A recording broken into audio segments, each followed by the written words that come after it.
All right, welcome into Healthy Debate with a good friend of mine, Eddie. I was in Chicago, so I figured kind of chop it up, go through a bunch of different topics. Like, I think we start here, and we have maybe like a checkpoint of where we're going to hit, and then we end up like over down here or over there, like the way it goes with us. So, I got something. Okay, yeah.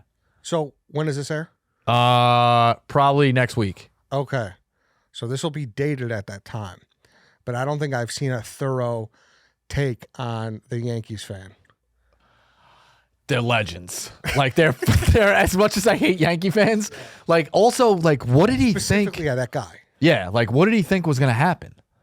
Did he not think he was gonna get in trouble? And the other guy like prying it, and then I saw a new video where they're like, "This is all you came over all fence. You came over all fence." They're going like this. He's going like this. You came over all fence. It's unbelievable. Like it's just so perfect. Like as much as I hate the Yankees, you need franchises like this. I do think certain franchises like have gone the wayside. Like you need this. You need Yankee fans. You need Cowboy fans.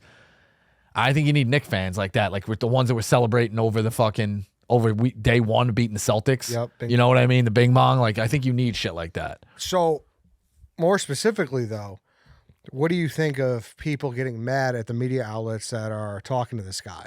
Have you seen that? Yes. I also saw somebody do a spin zone that they got mad at. They wanted jail time for somebody that threw a bottle at Kyrie, but they're celebrating these guys.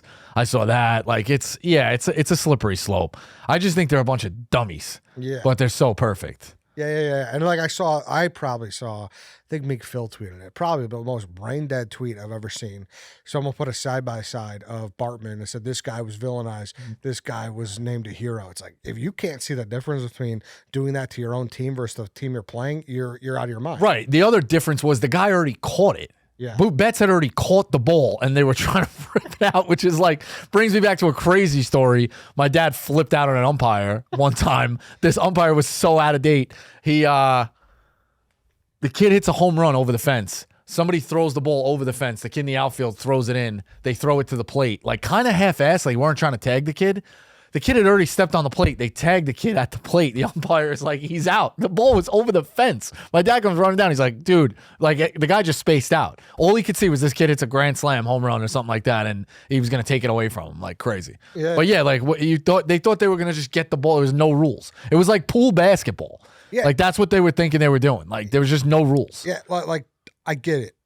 He held his arm, and it probably looked way worse in slow motion because you couldn't really see the you couldn't really see it up to speed from that angle. But like he could have gotten hurt. There could have been a lot of bad things that came with it. But if you can't find the humor of that guy putting that thing in a fucking full Nelson, you don't have a sense of humor. Like I don't think you just don't. No, I think it was one of the funnier moments we've seen in a long time. Yes, dude. It's unbelievable. Yes. And it's perfect as Yankee fans. Yeah. Are Yankees like the biggest douchebag fans, but perfect? Like, I actually defend them like that. Yeah, you're right. I don't want to live in a world where those Yankees fans don't exist. No. Right? Like, give me those Yankees fans over the bankers who show up in the third inning and are just there talking shop about what, stock is up and what stock is down. Right. Sure. I agree with that. Right?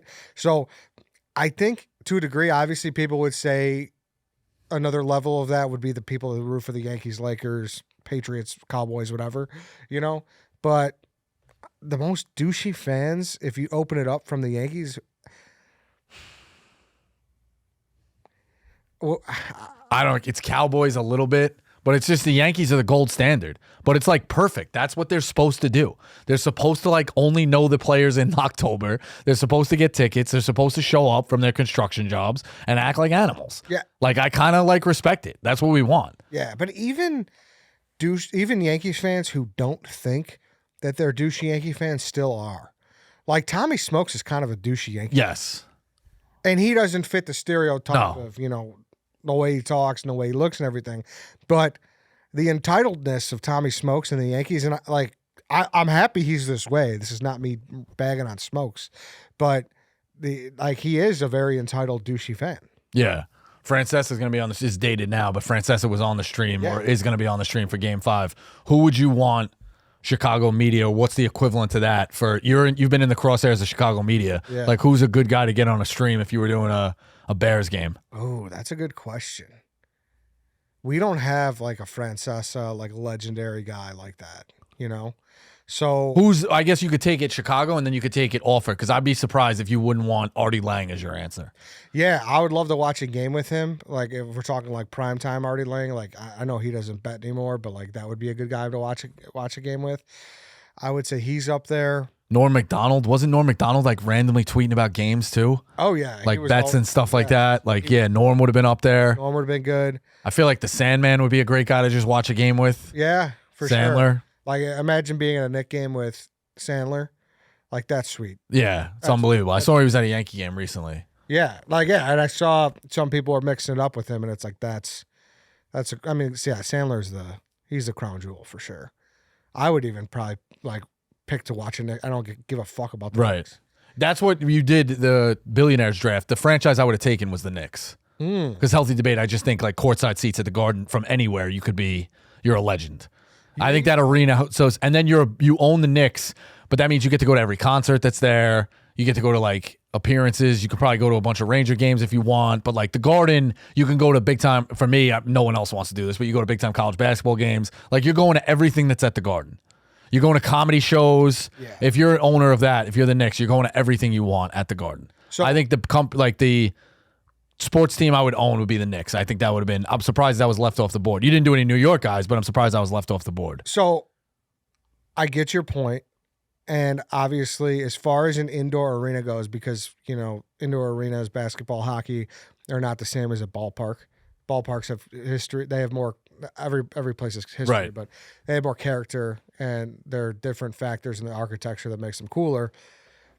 Madison Square Garden is the closest place that has that to an indoor sports arena, no doubt.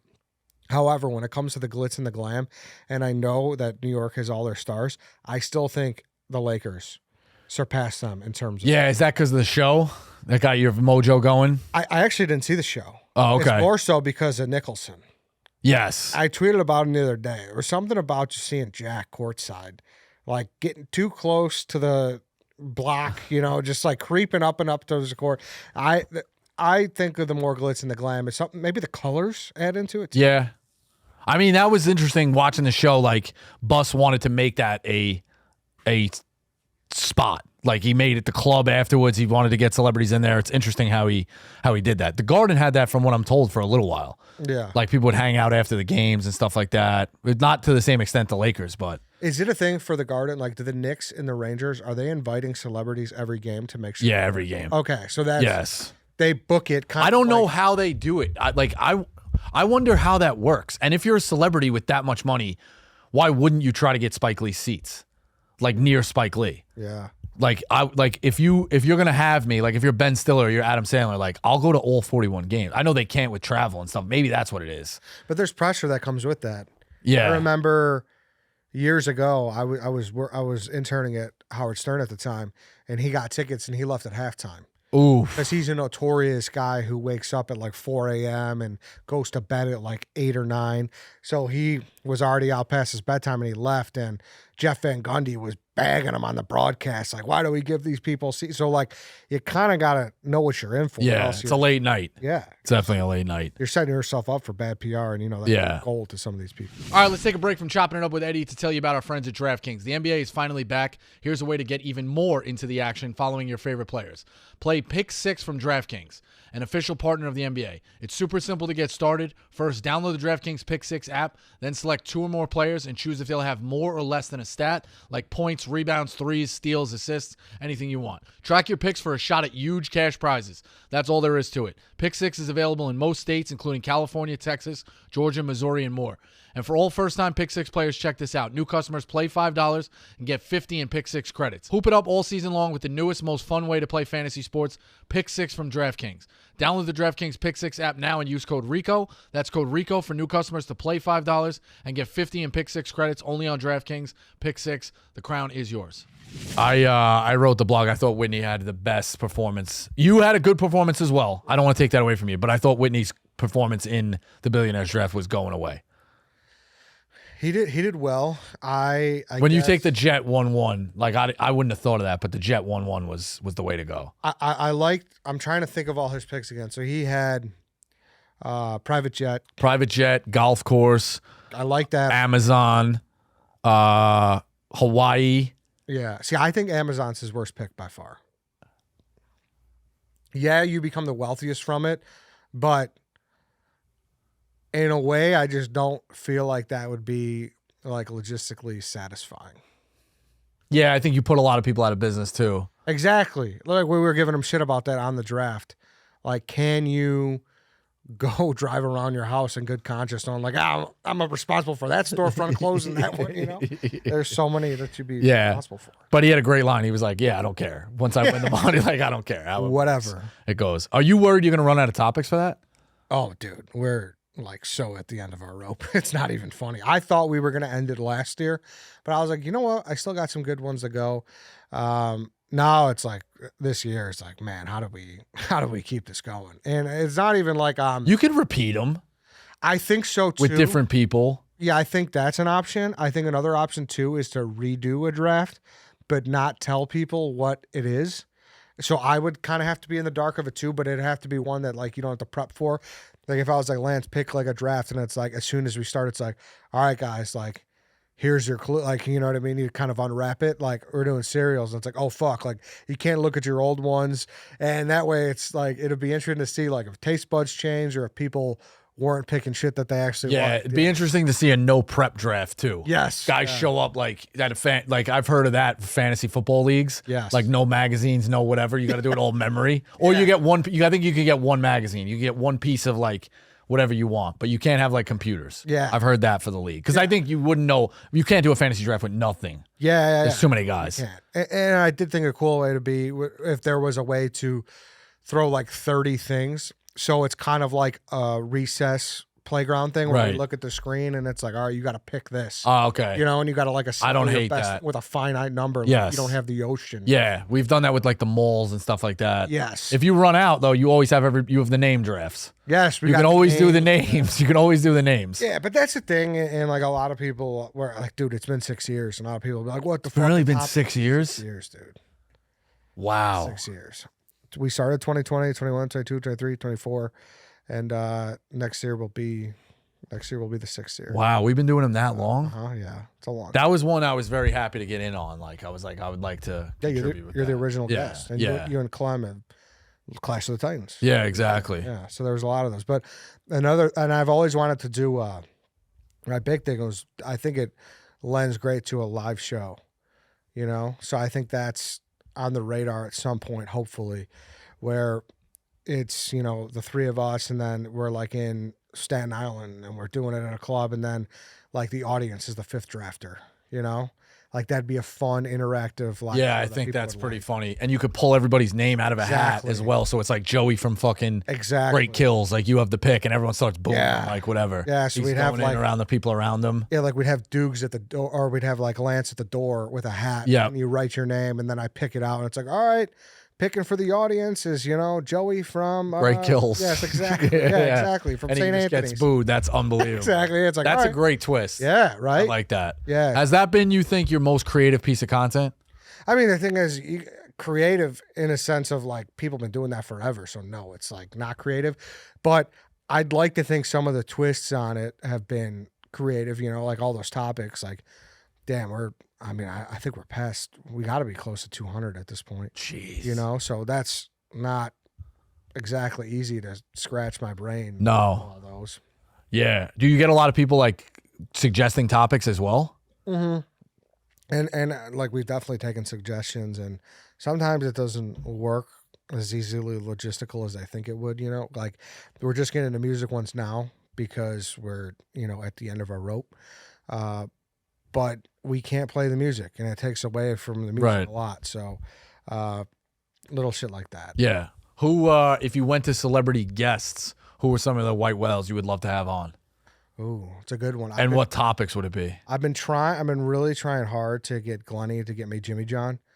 and it'd be Glennie and Jimmy John, and we would build like the perfect sandwich. Okay. Yeah, like that, like certain kind of Yep. bread, meat, cheese, that's one that's kind of been in the tickler. Didn't you already do a sandwiches draft though? Yeah, we did sandwiches Yeah. with Jim Graziano, Yep. which is like, PB&J. Like, Yep. this should be like build your own sandwich. Yeah. That's been on the docket for a while. I really want to do, there was, we used to get those guest list things Yep. from Different people who do a great job, by the way, booking the guests. Yeah. At one point, there was Haley Mathers was on there. I don't know her. Oh, wait. Yeah, Haley Mathers. Yes, I do. Yes, I do. Yes, I do. I wanted to do an Eminem song draft with her. Wow. Yeah, like that'd be sick too. Yeah, that'd be awesome. So little shit like that where I'm always like, man, this person would be like, that's what kick it to the next stratosphere. So. Yeah. Yeah, I think there's a million different people you could get for stuff like that. Like you get the I Like Turtles kid for the viral moments video. Like you could do something like that. Yeah. Even like minuscule guests or like, oh my God, I remember that guy. Like if you got the Boom Goes the Dynamite guy. Yeah. Like best calls, announcer calls. Like I think that's a new wave of it. And sometimes, well. yeah, but sometimes those are great and the guest is awesome and they're playing into it and they get it. And sometimes it's like, oh, They have no clue what's going and on. it kind of throws off the dynamic. You feel like you can't get Yeah. shit. So yeah, there's different ones. Yeah, speaking of like playing into it, I mean, this is like a couple months now, but the Bernstein, it was Bernstein, right? Yeah. Was his name. Like, do you think we've gotten to a point where it's flipped now? The minority is the people who don't play into it. Like pretty much everybody gets it.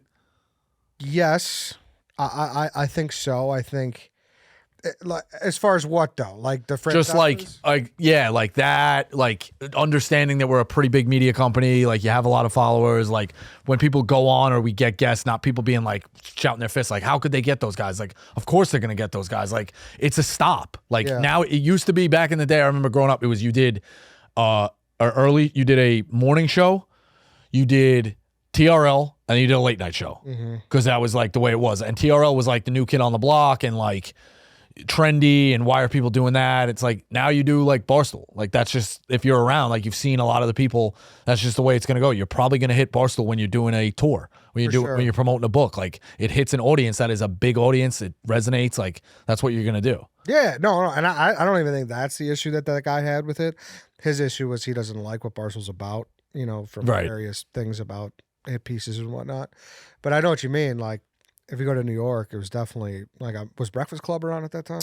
Yeah. Do people listen to that as like New Yorkers? Like, is that a thing? I don't know. Terrestrial radio, I'm still like the minority. I listen to terrestrial radio in the morning, like driving around and stuff like that. But yeah, it's outdated. Like, I don't know. Like, I'll watch it's interesting. I think the people who like do terrestrial radio on music stations are interesting because they'll come back from a commercial and be like, I was just talking about this, or they'll have this little banter and you're like, this is so like forced, and they only get like 30 seconds before they're playing another song. You know what I mean? Like, where do they get their personality? I think terrestrial radio people, like, it's just so few and far between. Where do they do it from? Is that like a lonely, could you see yourself doing something like that? Like you look at shows like, obviously like Boomer and Geo, and then you have like Delilah, who's completely on the different end of like, Delilah at night, right? Yeah, the best. You should have her on for fucking the dog walk. Apparently, I don't fact check me on this. I think she's been married like 4 times. She's been married 4 times, divorced 3, 15 kids.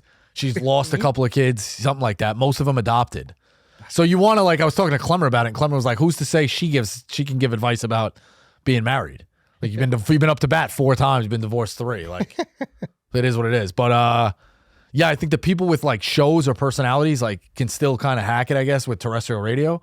But it's the people like, you're like, yeah, this is, one of the ladies is like Jonesy in the morning. Like, does she really have a personality? Is she really like, or like the midday for Z100? You know what I mean? Like, are they, what are hard. they doing? Yeah. I'm sure they don't prefer that either. Like that. Are they doing it from home, you think? Or they're still going into the studio and doing it? I think a lot of them are doing it from home, but some of them have gone back into the studio, I think. Yeah. Right? Like Stern's still working from home, by the way? I think he goes back and forth. I think he goes back in the studio for like big interviews, but don't quote me on that. He definitely stayed at home for a while. Yeah. But like, dude, there's nothing like being in person. No. There really isn't. It's interesting how like people can captivate on the radio. I guess it's like the same with us with podcasts. Like people listen to podcasts, but like it is captivating that like for a long period of time, you didn't know what these people looked like. Yeah. like Opie and Anthony. You know what I mean? Like if I think you probably knew what Stern looked like, but you could early on, you didn't know what some of these people look like. You know what I mean? Like listening to WFAN, like there's a ton of people I don't know that like, and it's just captivating you, I guess, with what your voice or what you're talking about. It's the same thing we kind of do with, but they watch us. It's just different. You know what I mean? So you resonate with the personality, but like, I don't know. I think you have like a very old school radio type show with that, where you can captivate people what you're talking about. Like if somebody turned that on the radio, they'd be like, oh, I like this, the snake draft, this, that, the dog walk, interesting interview, like, you know, just a free swim. Like I think you've always had a voice for radio, if that makes sense. Like a compliment. I appreciate that. And I think that's interesting you say that, because it's just a generation thing where people who listen to someone on the radio, there was no way to see them unless if they like went on the Tonight Show. Right. Right? Like I didn't know what Delilah was till I looked her up. Yeah, exactly. Yeah, you have no reason Still, to. yeah. Like who was big? Like Eddie and Jobo was a big B96 show that I listened to forever growing up. I had no idea what that looked like. I knew their voice. If I was walking and I heard their voice, it'd be like, oh shit. Like, and then they were on a local commercial. I was like, oh fuck, that's what those guys look like. Yeah, exactly. Yeah, there's definitely that. Yeah, it's an interesting way to build up your like character. You know what I mean? Yeah, until Boomer and Carton got simulcast. Like, Right. well, obviously, fucking Boomer, he played in the NFL. Yeah, he played in the NFL. You know He's what a I little mean? different. Yeah. But yeah, it makes sense. Coming up on the election, I don't want to get like political, but do you think we've gotten to a point, I'll just say this, where people root for, it's almost like they root for their team with these political candidates? Like you go on Facebook and you go on this and you go on that, and it's like, they're like a fan. They're like literally, I guess we could say the same because with sports, where like we think we could change the O-line and the rants and you call into the radio shows and stuff like that. But like just looking at what these people say, and like, it's almost like they get like starter packets of information, like the memes and like this one did this and this one did that. And it's just like, I am so checked out of that, or like couldn't care less. And I also want to grab them and be like, you think, I guess you say the same for sports, but it's like, you think you're making a difference of what's going to happen? Like your one opinion on Facebook and you rallying like 6 people from your book club is going to fucking change what's going on. Yeah. That's why I've always been checked out of it. Always been checked out of politics. It's funny you say that, because instantly when you did, I thought of like 3 merch ideas that would be great to sell to these people who rooted on like a fandom. I personally agree with you. I think it's wild, because the way I see it is I would never identify as either, because to me that's basically saying that you kind of agree 100% with whatever they do, and if you don't, it's like, well, those are my people. I still ride or die with them. I don't feel that way about anyone in my life. I think even your own family you have like flaws with. Yeah, exactly. So I don't know. I think that comes with age too, learning a little bit of like not everything people, even your parents say. It's like you can go against them in certain ways. Yeah, for sure. And I just very much. But the problem is, sorry. No, you're good. You're good. But I think the problem is that those people think that they ride or die, and that's what they're teaching their kids. That like these political people, you have to be ride or die. It's like, no, there's flaws in a little bit of both. Exactly. Like there should be like the politics people get into arguments all the time where it's like, oh, outcast them. They don't believe in this. Kick them out of it. It's like, why? That's how it should be. Yeah. You shouldn't. I just don't live in a world where I think everything is black and white. You know, I don't think. Oh, it shouldn't be.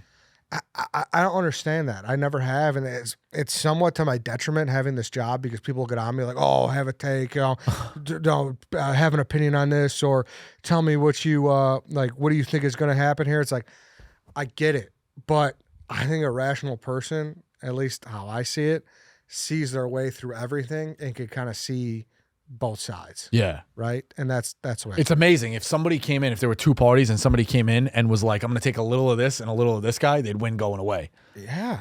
But there's nobody like that. You know, there's no down the middle party. It's not even that it's not even like there's no one like that. It's just that the system is not set up. It's not, I agree. You have to be repped by whatever, and it is what it is. But you have to be propped. You have to have a music label. Yeah. So to speak. Where are you at with this part? We'll end on this. Where are you at with like this part of the year? Liking fall, like being in the mix of like the NFL season's already 9 weeks in, 10 weeks in. Like you feel like I feel like this part flies. Like before you know it, it's already Thanksgiving. And it's like seasons flew for sure. Yeah. It's crazy. There's a lot of bad games on Sundays, by the way. I know we're not supposed to like say that, but there's like, I guess watching your team helps. But like when you have the Giants are bad, and then you're looking for the rest of the league. There's a lot of like subpar games too on Sunday. No, you're right. And we're already in November, which is wild because that's NFL season extends pretty far, but November is usually like, all right, it's a 4-month season. Right. You're in the second half now for sure. It is crazy.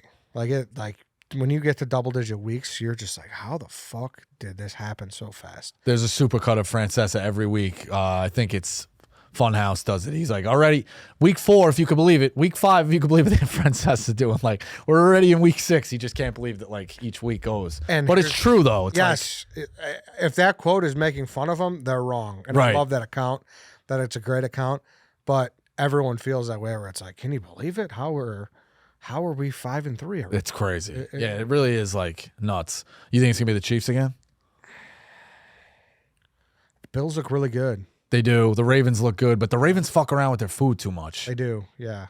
The hard take I have is there's nobody really other than the Steelers and Packers. Actually, I think the NFC teams are pretty strong with the wild cards, but like a lot of these AFC teams, like I don't buy the Broncos are in a playoff position. The Colts are in a playoff position. The Steelers I could see fucking around and making an AFC championship game.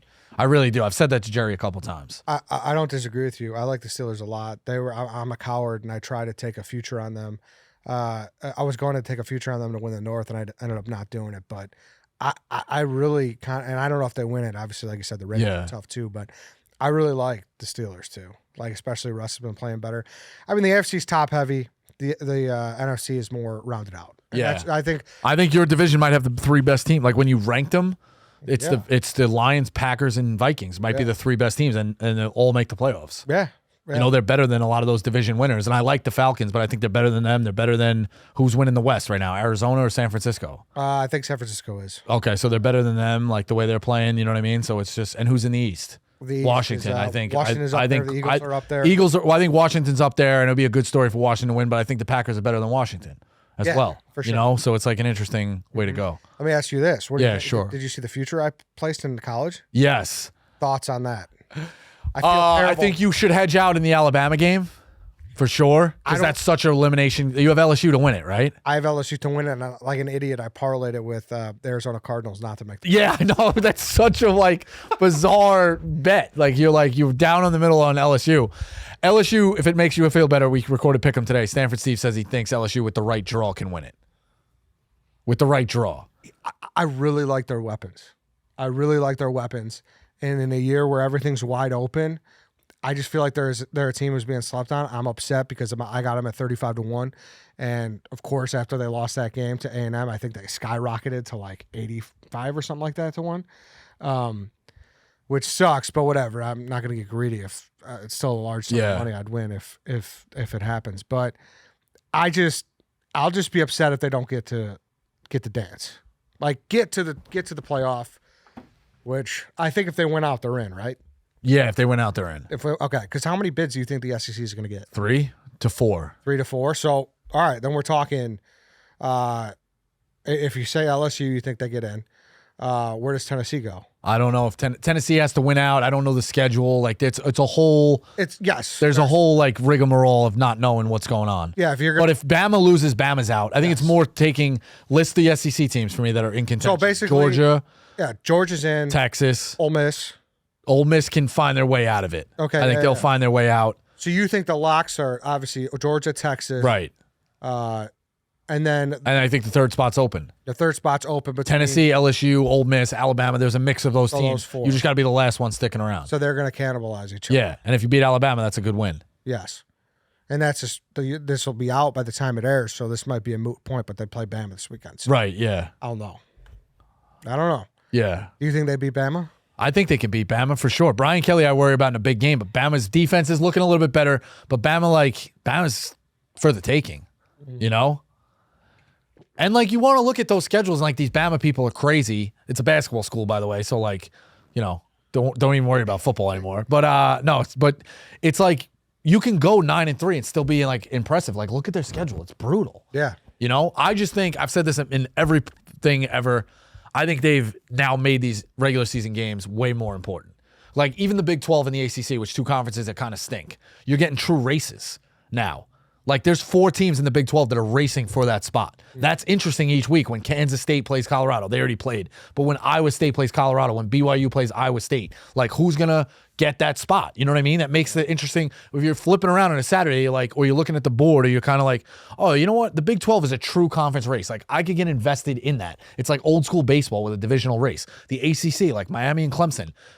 One of them will probably get the second spot, like whatever, but like they're racing for that bye. Getting a bye, winning your conference is a big deal. It's like the NCAA tournament with hoops. Like you win you're no doubt about it in the dance. So do you feel like they should structure it that way then? Do you feel like it shouldn't be just wide open? Should conferences get a certain amount Conferences get the 4 bids. Oh, they get the top 4 seeds. I'm out of the winner of the ACC, Big 10, Big 12, and I'm going to sound like an idiot. ACC, Big 10, Big 12, and SEC. Yeah. SEC. Yeah. That's the one I forgot. Yeah. SEC. Those get the 4 seeds. The other ones, it might be a little bit like now. It's one of those too. Like those are large after that. Is it the worst thing in the world if we get a home game for a playoff game? Like Jeff D'Lo was saying, is it the worst thing in the world if State Penn gets a fucking home game for a playoff game? Like that's a pretty cool thing too. Yeah. You know, and you got to go on the road to play that. Those top 4 weirdly don't get a home game. That's where it's like. I think that might have been the only thing that they didn't fully do in effect, but they want the neutral site bowl games. Mm-hmm. But like when they cross over and they make the Elite 8, should the top 4 get a home game? Oh, I love that. Then I'm an idiot. Then I for some reason thought it was 16. Yeah, and I've said it too that the way that they scheduled the schedule for this is awesome. Saturday before Christmas, you get 4 games. I think you get 1 on Friday night and 3 on Saturday before Christmas. So like that's a perfect like day for college football. Then you get the Elite 8 on New Year's Eve. You get 1 game, and you get the rest on New Year's Day. You get the Final 4 on a Thursday night and a Friday night. You would say, oh, why do you want a Thursday night and a Friday night? You know why it's Thursday night, Friday night? Leads into Wild Card Weekend. So you go Thursday night, Friday night, Saturday night, Sunday, and I think you get Monday still on Wild Card Weekend, right? They nailed it. And the championship game is Martin Luther King Day. Smart. But here's my thing, though, too. We don't fully know the criteria for the at-large teams. No. So it's still, but I think they'll have they'll be a little bit better in putting those teams in knowing like who's left. It's rather than picking, like it used to be you just picking 1 for the criteria. Like there was 4 spots. That's a little hard. Like you've seen it in the last couple of years. Now I think you widen the pool. You can tell like by eye test, record, like who should deserve it in. But isn't the big argument now, are they going to let a 2-loss SEC in over an undefeated Army? No, because there's a group of 5 guarantee. Oh, okay. God, I'm happy you're walking me through this. 1 spot, group of 5 guarantee gets in. Yeah. And that's whoever's undefeated. Exactly. Huh. What did we start with? We started with Yankee fans and we ended up here. That's how we always. See, that's how it is. That's how it always is with us. But no, I appreciate your time, Eddie. I think it's going to be a great month. Are you getting into college hoops a little bit as well? Could you pick 1 game a night to watch? I will pick a Tuesday night's a big night, right? Every night's the big night, but Monday used to be way bigger back in the day. Monday night used to be, but Monday I still would say is big deal because you got the Big 12 game. Give me a couple teams. Obviously, Cooper Flag. Cooper Flag's unbelievable to watch. Yeah. Bama's going to be loaded. Kansas is loaded. UConn's loaded.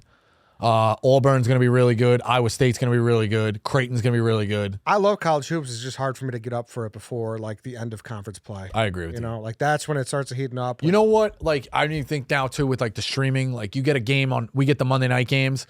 And at this point in the season, when you put a Monday night game that was going to be good, and all of a sudden, like, oh, the Jets, perfect example, like Thursday night, Jets-Texans. That game stinks because the Jets stink. So, like, now we go in for the streams on Monday nights, and it's like, all right, the Monday night game might not be as marquee as it is, but, like, you got enough guys, you can bullshit about college basketball. Yeah. So, like, this point of the year is when the NFL starts to, like, go in waves and you're not getting the marquee Monday night games anymore. And it's like, it's on a TV and you can mix in the college hoops. Yeah, you know what I mean? But I totally agree with you. You shouldn't pay attention to college basketball if you're a casual till like January. Yeah.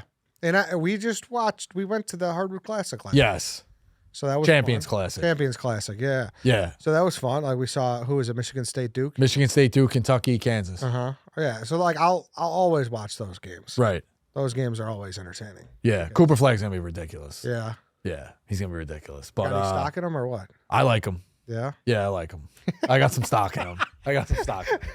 For sure. Yeah, man. I had, fucking. Hopefully, we could trade Zach LaVine and gut this team and have a chance at him. Yeah, it's good that the Knicks are good too. I got something to watch every night in the Knicks. I just think it's one of those things. Like I think that's why you got to watch the NBA. You got to watch college basketball, especially in January and February. It's so like depressing, especially living here, living in New York. Like we're in cold weather cities. Like you can't leave the house. It's dark at 5 o'clock. Yeah. Like settle in, do your dinner, and then like you got to watch. You got to be entertained with something. You're right. And I was saying before, like the NBA playoffs last year and the MLB playoffs this year, like this is the most I've been interested in a while. And the Knicks are that one team where I'm just dying to see what's going to happen. Right. The trade was fun. The Knicks are a blast, man. Yeah. It's good to be back. Yeah. It's good to be back. Cool. I'm happy. A lot going on. Appreciate Eddie. That's Healthy Debate. We'll catch you next week.